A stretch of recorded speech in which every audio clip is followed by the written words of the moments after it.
Hi friends, ఈరోజు పూరీ కూర.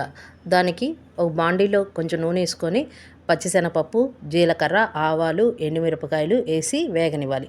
అవి కొంచెం వేగిన తర్వాత పచ్చిమిర్చి, అల్లము, కరివేపాకు వేసి వేగనివ్వాలి. తర్వాత ఆనియన్స్ 3 ఆనియన్స్ పొడవుగా కట్ చేసి పెట్టుకున్న అవి కూడా వేసుకొని వేగనివ్వాలి. తర్వాత కొంచెం పసుపు వేసుకొని అవి కొంచెం వేగిన తర్వాత బంగాళదుంపలు కూడా 2 బంగాళదుంపలు సన్న ముక్కలు కట్ చేసుకొని వేగనివ్వాలి. తర్వాత దానికి సరిపడా సాల్ట్ వేసుకొని కొంచెం మగ్గనివ్వాలి.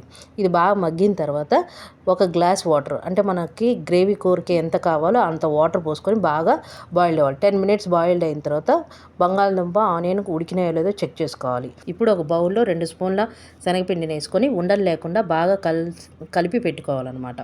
ఇప్పుడు బాయిల్డ్ అయిన కూరలో ఈ శనగపిండిని అంతా వేసుకొని కలిదిప్పుకోవాలి. సన్నసేక మీద పెట్టుకోవాలి. ఇట్లా కలిదిప్పేసి ఒక 5 మినిట్స్ ఉంచేసేసిన తర్వాత దీంట్లో కొత్తిమీర కూడా వేసుకొని దించేసుకున్నాయి. పూరీ కూర రెడీ.